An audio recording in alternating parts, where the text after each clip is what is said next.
So suppose you needed to convert your carboxylic acid into a corresponding ester, or maybe you needed to convert that into an amide, but the classic Fischer esterification or the use of acid chlorides are not an option. So what you gonna do then? Luckily, we can use an alternative method with the carbodiimide coupling, which is a synthetic technique which will give us our ester or amide, and it will help us avoid the harsh conditions. And that is exactly what we are going to be talking about on this video. But before we jump into the reaction mechanism and see how that works, let's talk about the carbodiimides. Carbodiimides, also called carbodiimides, sometimes you can hear either pronunciation, is essentially just a functional group where you have the carbon atom in the middle that is going to be connected to two nitrogens by the double bond. Then we are going to have a couple of R groups connected to those nitrogens, and generally the nature of those R groups is not that relevant. Depending on the nature of those R groups, the physical properties of the carbodiimide that we are going to be using might change, but the chemical properties are generally going to stay intact. And we are going to talk about a few examples of different carbodiimides that are commonly used and what the differences are. For now, let's look at the mechanism of this reaction and how exactly it works. For this example, I'm going to be using the butanoic acid and sec-butylamine as the two reagents that I am trying to bring together to make an amide. I am also using DCC as my coupling reagent. So first of all, what exactly is DCC? DCC stands for the dicyclohexyl carbodiimide, which looks like this. And as I've mentioned before, the business end of this molecule, so to speak, is the functional group in the middle, the carbodiimide itself, and the cyclohexyls that we have on the sides, those are just our R groups. And for simplicity, cyclohexyls are often abbreviated as CY, so that's what I'm going to be doing, so I don't have to redraw the six-membered ring over and over and over again. So moving on to the first step of our reaction, I'm going to draw the molecule of my DCC using CY as the abbreviation for my cyclohexyls, and the first step here is going to be the proton transfer, where the nitrogen is going to be protonated by our carboxylic acid,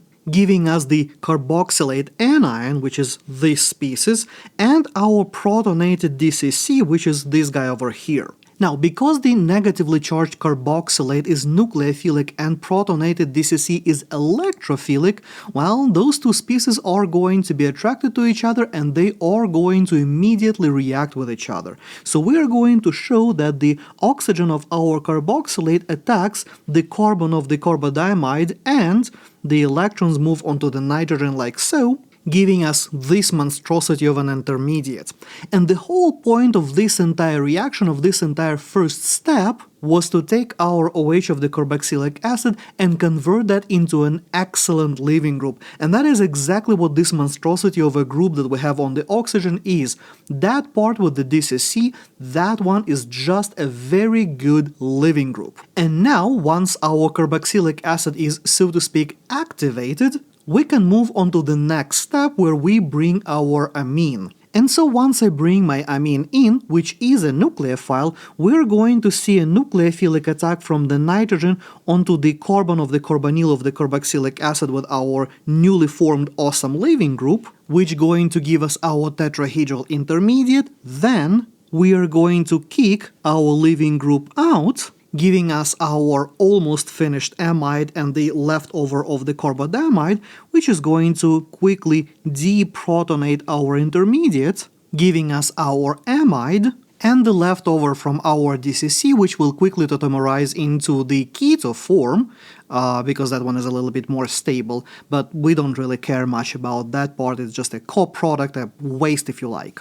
Alternatively, the last two steps, you could have first deprotonate the nitrogen and then do the leaving group dissociation. At the end of the day, you would have ended up exactly with the same two products as our final products. So depending on the textbook you are using and your instructor preferences, you might see either or version of the last two steps and the exact order of those. But as I said, that is only marginally relevant. So as you can see, the whole point of this entire mechanism was to convert our OH of the carboxylic acid into a good leaving group and then do the reaction with whatever nucleophile we have around, either it's going to be an amine or maybe an alcohol or whatever else, and get the final products. And the reaction overall proceeds in very mild conditions, so you don't have to use harsh reagents like SOCl2 or strong acids or high temperatures or anything of that sort. Reaction often even goes in aqueous conditions depending on the nature of the carbodiimide that we are using. So overall, that is an excellent alternative to classic Fischer esterification or other techniques that can potentially give us esters or amides.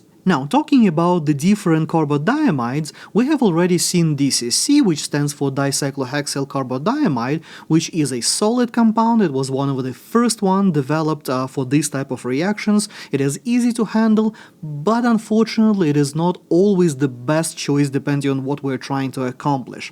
Another common one is going to be DIC, which stands for diisopropyl carbodiimide. That compound by itself is liquid, so it is an excellent choice for the carbodiimide whenever we want to do a solid-state synthesis where all the unnecessary reagents will be washed away, and if our reagent is liquid, it is really easy to wash that guy away. And another common choice that I see quite often is EDC, which stands for 1-ethyl-3,3-dimethyl aminopropyl carbodiimide.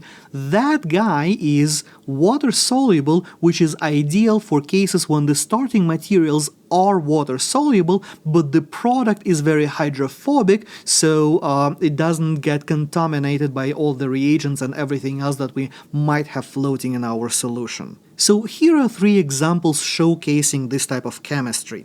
In the first example, I'm using glycine, which is protected on the N end with the FMOC, so essentially for all intents and purposes, the left side of the molecule is basically non-reactive to us, so we are not going to look at that. And we have the carboxylic acid, we have an amine that we are going to be reacting it with, which is another glycine molecule that has been protected on the carboxylic acid, and our coupling reagent here is DCC. So essentially what we are doing in the first reaction, we are making a new bond between the carbon of our carboxylic acid. We will get rid of the OH group, and we are going to connect that carbon to the nitrogen of the other molecule. And the final product in this reaction will look like this, where I have created the new bond right over here, so I'm going to show that as a new bond between my carbon of the carbonyl and the nitrogen. Now, my next reaction, my next example is the intramolecular reaction. So we have our carboxylic acid, so we are going to be activating this OH, and the nucleophile that we have is the other OH group over here. So that means that I'm going to end up with a 1, 2, 3, 4, 5, 6, so I'm going to make a 6-membered ring, making a connection between the oxygen that I numbered as my number 1 and my carbon number 6, which is the carbon of my carboxylic acid. So the final product in this case is going to be the lactone, or cyclic ester if you like, where if I renumber my atoms, my oxygen is number 1, then I have carbon 2, 3, 4, 5, and 6 was my carbon of the carbonyl of the carboxylic acid.